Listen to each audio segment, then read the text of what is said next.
Corona का खतरा अभी टला नहीं है। देश में जहां कोरोना को लेकर भयावह स्थिति बनती जा रही है, तो झारखंड में भी धीरे धीरे संक्रमण बढ़ रहा है। और इन सब के बीच वैसे लोग हैं जो दूसरे राज्यों में फंसे हुए हैं।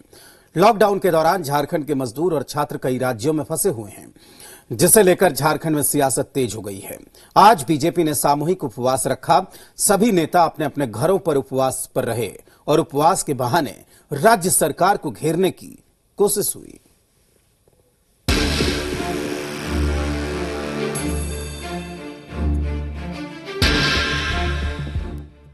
लॉकडाउन में उपवास पॉलिटिक्स, प्रवासी बहाना, सियासत है चमकाना। कोरोना महामारी के खतरे के बीच झारखंड में पक्ष और विपक्ष के बीच राजनीतिक तलवार खिंच गई है। प्रवासी मजदूर और छात्रों के बहाने विपक्ष सरकार को घेरने की हर मुमकिन कोशिश करता नजर आ रहा है। बीजेपी विधायक दल के नेता बाबूलाल मरांडी और प्रदेश अध्यक्ष दीपक प्रकाश ने सरकार को हर मामले में फेल बताया।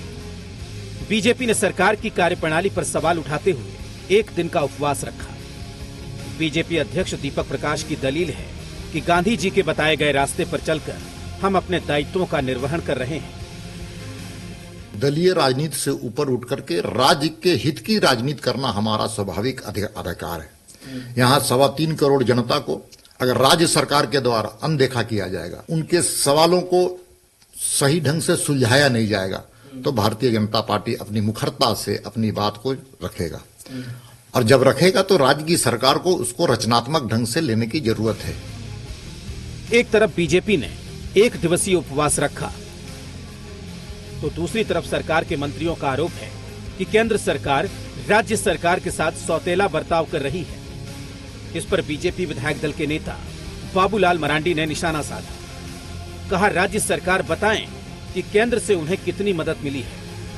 अपनी विफलता को छुपाने के लिए केंद्र सरकार को दोषी ठहराना मौजूदा सरकार की फितरत में शुमार हो गया है, क्योंकि केंद्र सरकार की ओर से कोरोना संकट से निपटने के लिए झारखंड को 2703 करोड़ की मदद मिली है। देखिए, उपवास कई कारणों से है। एक तो आज लॉकडाउन का ये 29वां दिन हो रहा है और हम सब लोगों ने शुरू से ही सरकार से मांग करते रहे कि भाई आप सतर्क होकर के सावधानी से और काम को तेजी से आप करें।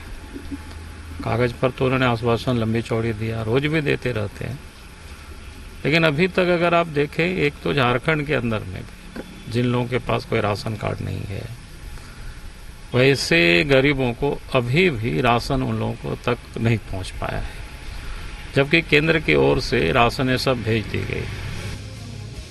बीजेपी के उपवास पॉलिटिक्स पर सरकार के मंत्रियों ने पलटवार किया। पेयजल एवं स्वच्छता विभाग के मंत्री मिथिलेश ठाकुर ने बीजेपी पर चुटकी ली। कहा, काफी दिनों से बीजेपी के पास करने के लिए कुछ नहीं है, इसलिए उनका शरीर ठीक रहे इस वजह से उपवास हो रहा है। उपवास की राजनीति से जनता या सरकार की सेहत पर कोई फर्क नहीं पड़ने वाला। इनका पेट गड़बड़ हुआ होगा, किसी तरह के स्वास्थ्य संबंधी परेशानी हुई होगी और इन्होंने सामूहिक निर्णय लेकर सामूहिक उपवास करने का फैसला लिया है। चलिए, अच्छी बात है कि एक दिन के उपवास से कुछ अनाज बचेगा और वो मैं इनसे अपील करना चाहूंगा कि जो बचता है वो आम जनता की इस कोरोना महामारी से जो लोग जूझ रहे हैं, जिनको जरूरतमंद लोग हैं, उन तक ये इस बचत को पहुंचाने का काम करें। वहीं कृषि मंत्री बादल पत्रलेख ने बीजेपी को राजनीति न करने की सलाह दी और निशाना साधा। बीजेपी के उपवास को कृषि मंत्री ने नौटंकी करार दिया और कहा कि हमारी सरकार प्रवासी मजदूरों और छात्रों को लगातार मदद मुहैया कराने में जुटी है।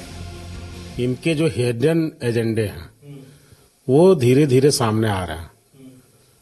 उपवास करके आप हमारा ध्यान आकृष्ट करना चाहते हैं या हमें उलझाना चाहते हैं। ये समय पक्ष और विपक्ष का नहीं है, ये समय देश को बचाने का है। एक तरफ कोरोना महामारी के खिलाफ जंग जारी है, तो दूसरी तरफ अपनी सियासत को चमकाने की कोशिश हो रही है। मदन और कामरान के साथ मनीष